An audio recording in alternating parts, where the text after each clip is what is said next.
You are now listening to Through the Fryer. Sit down, no shade, but phones on. You want something juicy to talk about, and I have something to give you. Here we go. Open through the rest stay closed. Really, you don't have no windows. Hell, but it's okay too. I'm Super Saver. No. The ratings are back, and now we have 5 listeners. Listen, thank you for tuning in to Through the Fryer.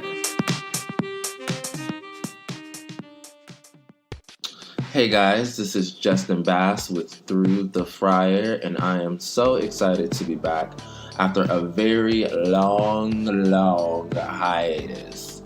So, in this podcast, I'm going to let you know what I've been up to, what's been going on in this life of being an artist, and what's next. Because honestly, if I knew, I probably wouldn't have to be on this podcast trying to remind myself why I am doing this.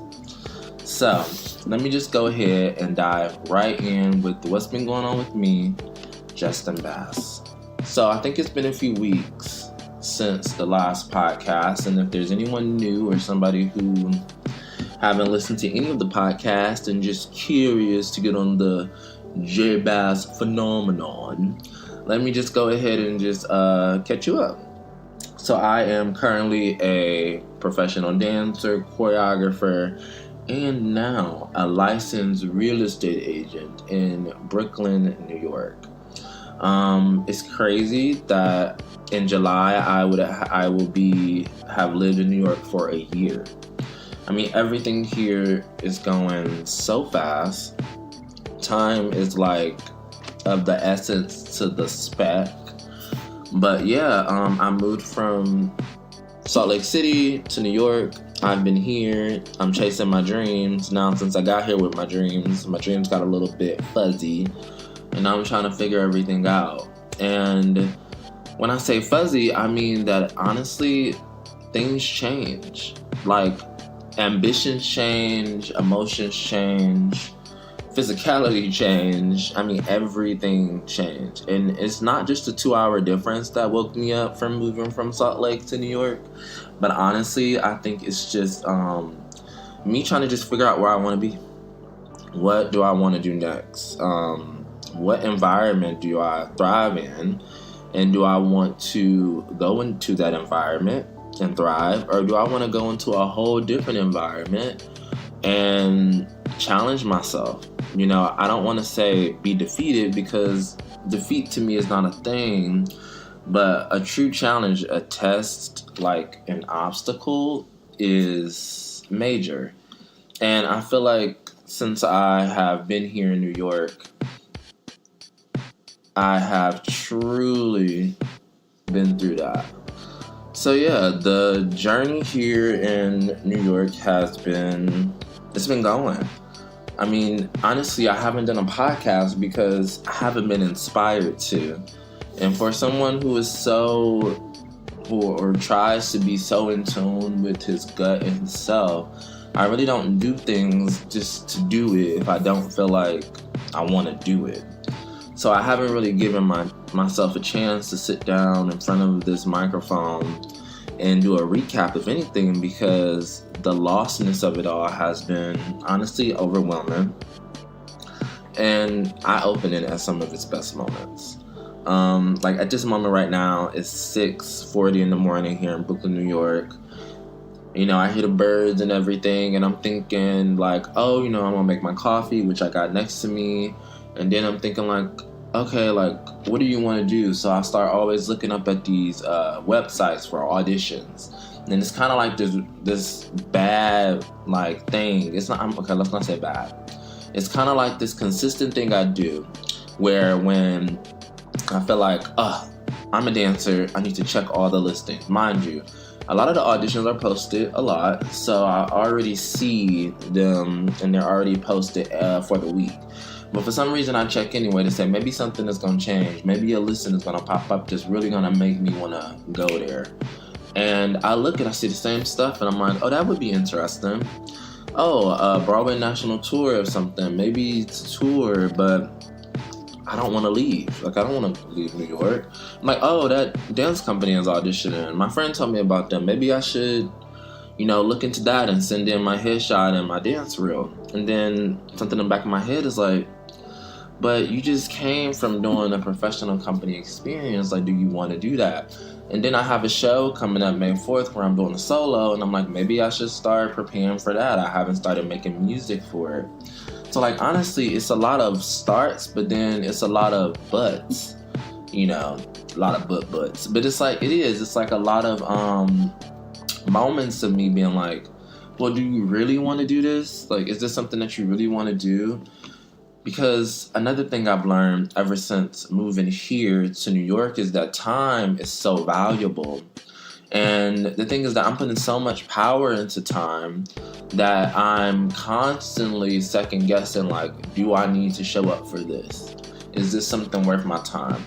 And it doesn't come from a lack of me just not wanting to do it, because I look at information or I look at a listing and I really try to go back and say, will me going to this experience have an effect of anything? And not just like a quick high, like, it feels so good just to be back in the audition. Like something that's really gonna give me something to hold on to and feel some type of connection to another project or something. Now you're probably thinking you're asking for a lot out of one experience, but I don't think so. I think now, since I have the control to put myself in an environment that I want to be in, then I should be getting something from that environment that's going to benefit me, because I put myself there. Like, I'm not showing up to a 9 to 5.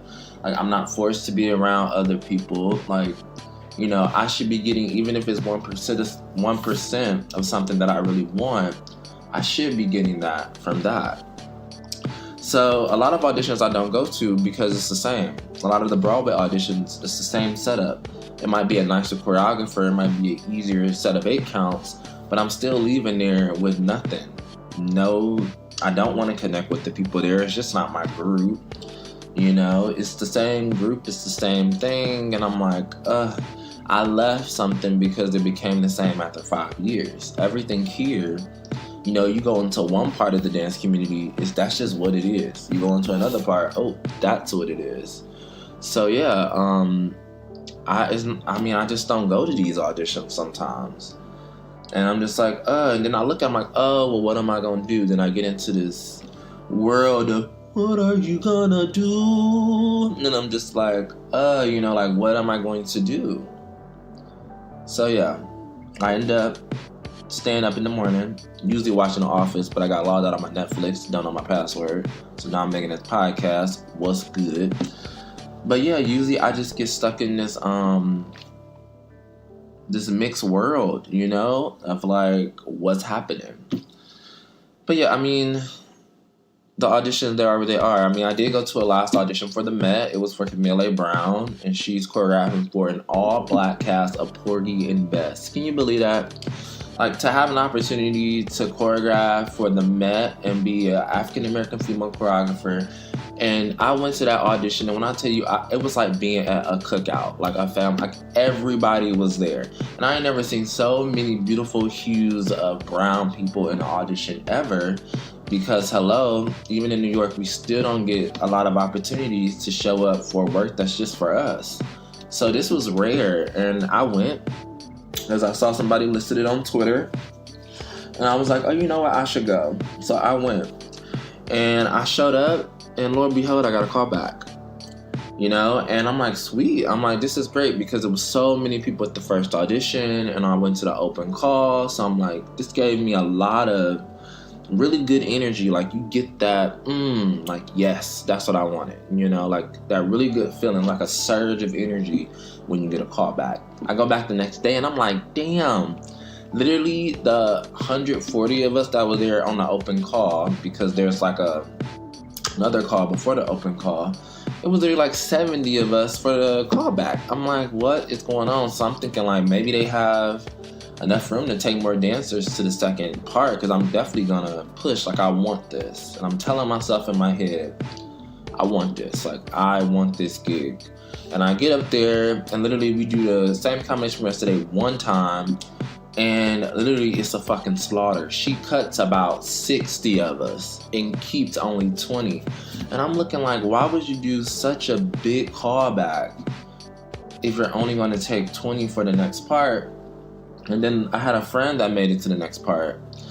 And literally, I text him like, oh, you better slay. And then minutes later, he's like, I didn't get it. I'm like, oh. I'm like, what happened? He was like, because I wasn't tall enough. I'm like, so I get it. You want to give people a chance to call back because maybe something. But I'm sitting here like, if you know it was a height thing, if you know you were going to hire your friends, which is okay, because it was 4 random people that came in that were super talented. They did not have a number. They were not there yesterday. And I'm just saying, I get it. You get an opportunity for the Met, and to choreograph, that is probably like a once-in-a-lifetime thing. So why wouldn't you want to bring your tribe with you? I get it. But to bring on so many people back for this callback to they only took 14. I'm like, shit. And not trying to say that I did not think I could be a part of that 14. It was just like, well, you just have to be connected. Like you have to be in contact with some of these people. This is my first time having this experience with her, and I loved it. The combination, the energy, the drive. And it was nice to be back in that realm because slowly I have been putting myself back into taking classes, back into auditioning, back into, being an artist, the artist that I was before I moved here. And it takes a lot more energy to do that here because you can get stuck. I mean, honestly, if you're successful in even living in New York, pat yourself on the back because that is an accomplishment. And sometimes I kind of wallow in that accomplishment a lot because I'm like, fuck, I put a lot of effort, time, and money to be here and I'm still here. Let me just enjoy that, So, to be frank, I start to build up this mental barrier that was like, oh, you know what? I'm excited for this audition, but it ain't gonna kill me if I don't get it. It ain't all that. It's not that serious. But then, me being the perfectionist that I am. I said that I is. The perfectionist that I am, I push myself so into that box of like, well, I don't care, that I literally stopped caring. Like, I would show up and I would be like killing it, and then in my mind, and then I'd be like, well, I don't care. I'll be back for the next one. They love it. And I'm like, wait. Take some steps back, daddy-o. You're like not caring a lot, because a lot of the energy of not getting something, not achieving something, that energy can sometimes circle around and kick you right in the butt, kick you right up to where you need to be. And when you're not using negative forces around you for good, they just stay settled like a cloud. Like they might not be truly affecting you, but because they're casting a shadow over you, it makes you don't see the light as much. You don't notice it because you start to build these negative clouds around you, and you're like, oh, okay, it's just a cloudy day, not a big deal, it happens. And then you take a second to look up, and it's nothing but clouds, and you're moving through your day with not a single sight of light, and you don't notice it because you start to get used to this thing. Like, well, this is how it's supposed to be, like I made these circumstances, this is what I wanted. And that was not good for me, So me going back to this audition and me getting that call back, and they called my number 68, I was like, oh my gosh, I wanted to do backflips. I'm like, I missed this feeling, and not just the feeling of achieving it, but just this feeling like, fuck, I am so good enough. And not even, they had to tell, like, I had to be reminded that, and I was like, oh my God, you are. Like, what are you doing?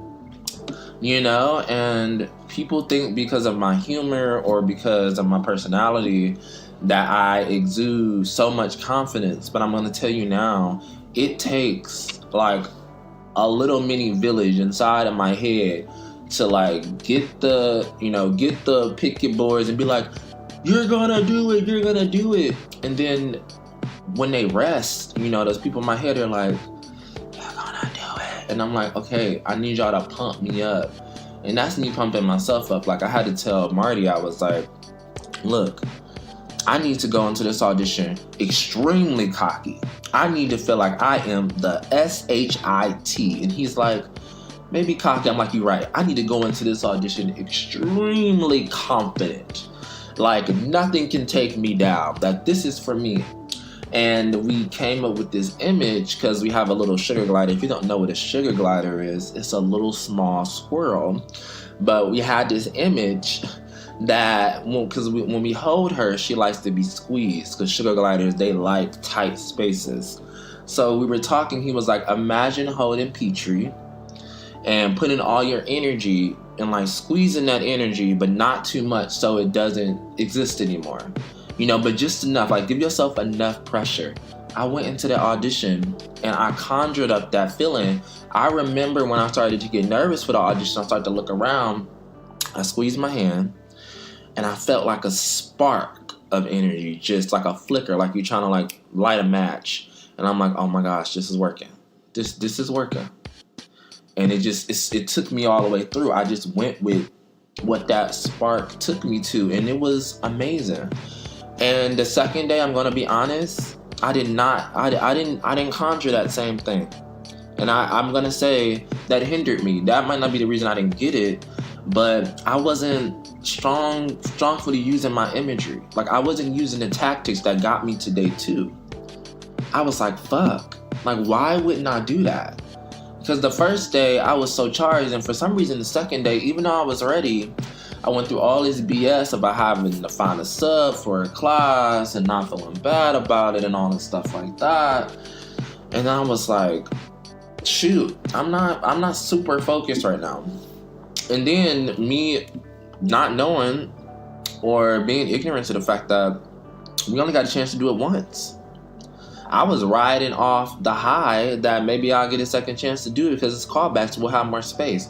No, that was it. We did it once and she said, cut, slip.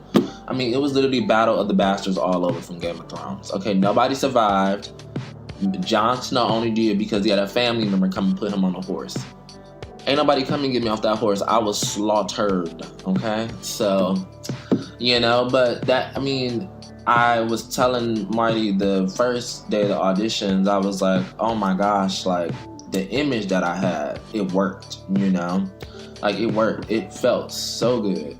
And I'm going to get actually more into imagery into this podcast because it works channeling something, a vision of something that really echoes your emotions and your body and your feelings, because it, you know, it set me up, and then it also set me down the next day because I wasn't into it.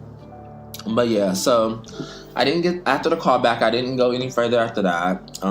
They took 14 people. I'm still going to show support because this is an amazing opportunity for any choreographer of color to be choreographing for the Met and to be doing basically 100% cast of black people, blackity black, which is amazing to be doing that. So I have to go and show support. And literally, in just in fashion, after I left the audition, my spirit was telling me, hey, just write a post. So I wrote a post because the energy I got from being around my people, my supportive people, the people of color, my black people that are supportive of just us being artists, that world is so amazing.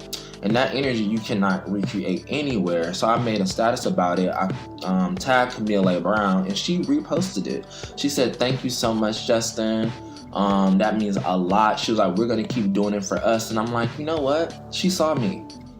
She saw me enough to give me a call back. She heard me enough to repost what I said and comment on it.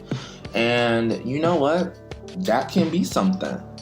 She's going to remember me in some way. So it felt good. I mean, I didn't get that. I didn't get Porgy and Bess, but I got seen by the choreographer in a different way. And who knows what that means down the road? You know, who knows what she's going to choreograph for next? And if they have a bigger budget, which honestly the Met should be taking more than so many dancers, but you know, they have the orchestra, blah, blah, blah, and things like that. But, you know, who knows what's going to happen in the future? So I left confident. I felt good about it. You know, you have those little things in your head, those doubts that are saying, what did I do wrong in this audition? And what about this step? And blah, blah, blah. But once it's over, once that casting sheet is up, or once you don't get your number called, you kind of just have to go. So as I started to walk away, I gave myself permission to be like, you did what you did today, and that was enough. You showed up again, and you left with your pride. You didn't put your head down, and you need to feel good about that. Re-encouraging my passion spirit, because my person spirit can walk through this world with no emotions and nothing filled with it. But my passion spirit, since moving to New York, it strives on me being ambitious, me taking risks. And when I sit on the couch, or when I choose to not go out and do something, or when I choose to stay home and not do something like a podcast or anything artistic, my passion spirit is aging, it's tiring, it's becoming defeated. Its purpose is getting lost, and that purpose goes into my cerebral spirit, who starts to overthink about why passion spirit is not thriving. And then the only one that's really working or moving is my spirit that's been on autopilot, which is my life spirit. The one that wakes up at 6 a.m., the one that's used to making coffee, making 2 eggs, the one that's on a routine. That can be gone in an instant. So I just brought up cerebral spirit, life spirit, and passion spirit, and the connection of that. And how that is being an artist, tuned into yourself empathetically. Like, how do you press forward? I recently got licensed as a real estate agent in New York. And I'm going to tell you now, I don't care how many posts I make about places that I'm posting, I can't afford it. I'm hoping somebody would be like, oh my God, I love that place, can I get it? And I'm such a TV fanatic. My whole idea behind real estate was like, oh, I'm about to be $1 million list in New York. This would be a good way to make some money. It's super flexible. And the guy that I met, who was really inspiring, gave me a lot of good information about it. And he, helped me out. And let me tell you, I've completed the whole process in I want to say 3 weeks. I'm talking about the 75-hour course, the final exam, and the course exam. 3 weeks, I finished it, got my license, had to wait a little bit to get my New York driver's license, whatever, all that drama. So I can finally start, doing it. And then, it's independent contractor work. Once you get your license, once you get into it, it's your responsibility as your own agent to get yourself out there, get yourself some listings. Your job will supply some of them, but you have to learn how to fish for listings. You have to know how to talk to owners. You have to know how to be active, to go around in the community. And honestly, I've only done one of those things. And I've only really been posting some of the listings that we have access for. And it has been interesting for sure. Because I'm the type of person that when I put myself into something, I want to put myself into it 100%. There's no half-assing it at all. You either go big or go hard. And I'm it started to mess with my head because nothing is happening yet. I have shown a few places and all that stuff, but nothing is really generating right now. And it's not, and my boss is good for information, but the people I work with, because people come in and out of the office, they can be there whenever they want. I'm not getting anything from that. So I can't put my energy into getting inspired by people I work with because we don't really see each other too much. I put my postings up and I try to get traction and let people know who I am social media wise, but people don't really respond to real estate on apps. They'll like a picture, but that doesn't mean they're interested in something, or they'll tell people that you're an agent. So a lot of it is word of mouth. A lot of it is networking. And since I just moved here, I'm slowly processing that into people I'm an agent if you need help. And it's all about timing. Maybe the people I know are not looking to move yet. Maybe they are looking to move with someone else and that person hasn't moved here yet. So it's always up and down. And since I'm only teaching 2 days and doing real estate as well, I'm putting a lot of hours into it. But I had to take a step back and be well, I can't put too much time into it because now it's taken away from me going to auditions. But with real estate, I don't have to go to the office at a certain time out of the week. Like, it's really my own schedule to want to do it. So yeah, I mean, it's been exciting. Like, it's been a rush. And I think the most exciting thing this thought came to my head this morning, was that I had such a rush learning something new. Like, having a task. Like, I am clearly a task person. Like, I love some good old order. Serve it up. Give me that appetizer, a little bit of risk, and I will be good with some good old 9 to 4, 9 to 3. And it's so funny because I remember moving to New York, I was like, oh, I'm so excited to get out of that.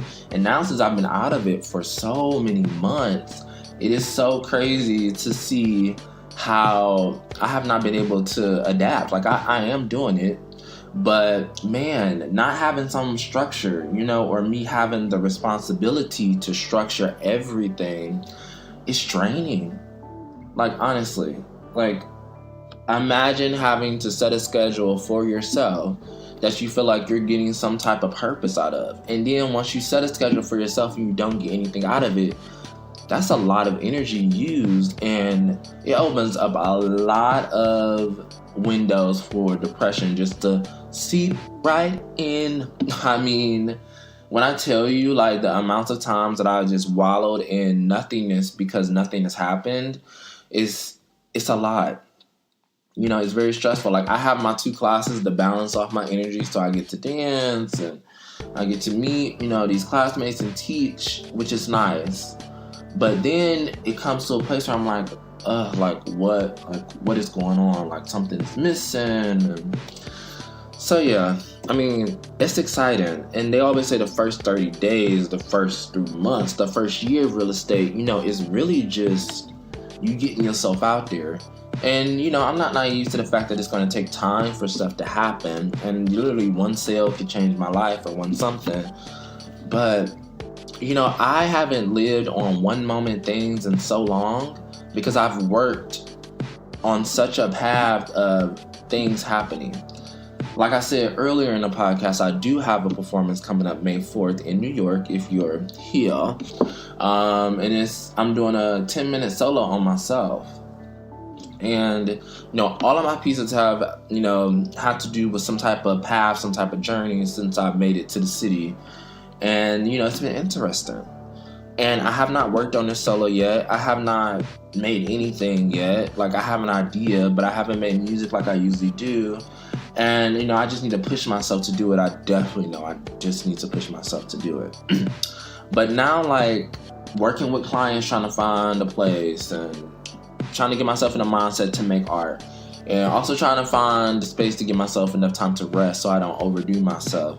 You're trying to give every part of your body a nap, And then when you give yourself that amount of sleep and you wake up and you get recharged, they all wake up and they're like, no, me, help me. No, work with me first, Justin. No, Justin, I want you to work on this artistic. No, Justin, you have to help this client find a place, help them.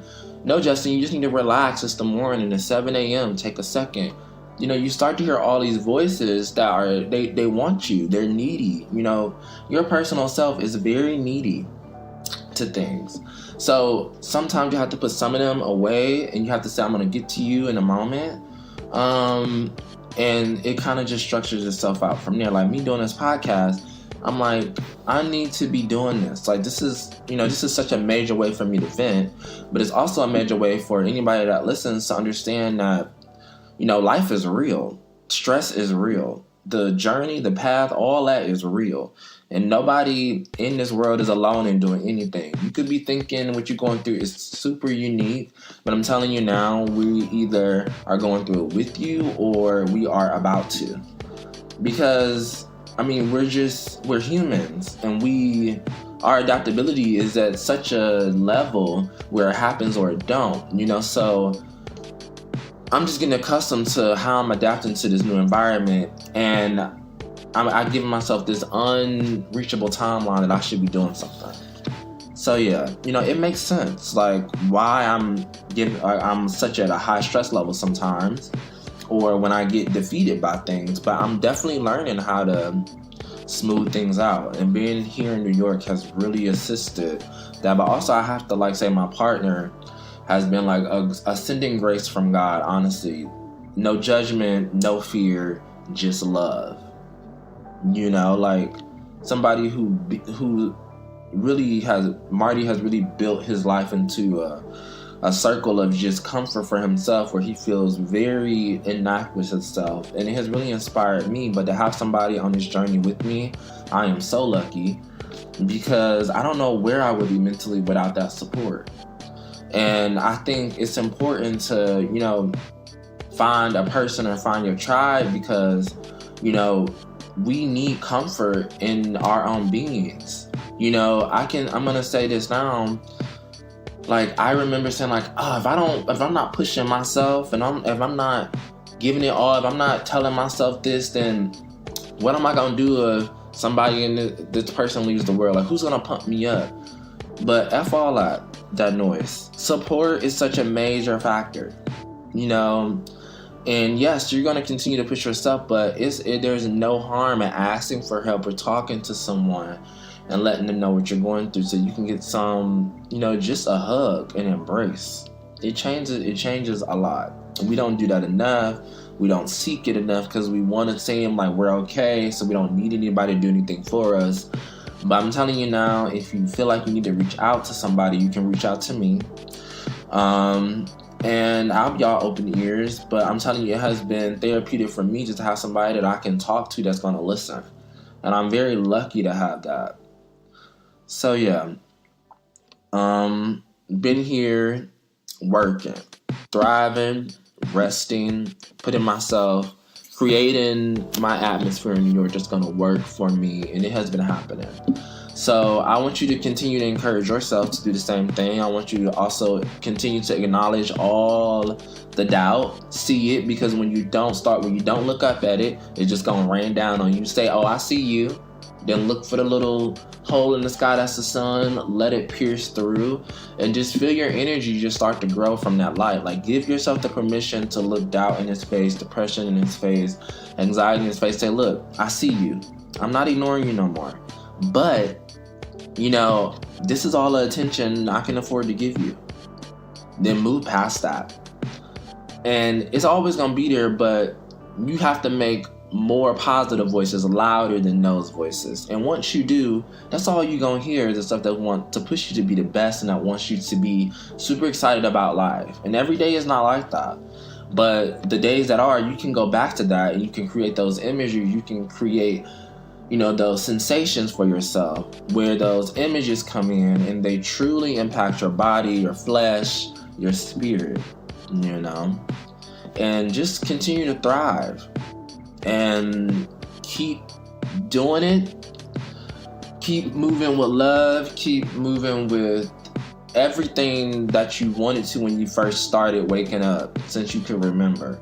And just let that keep pushing you forward.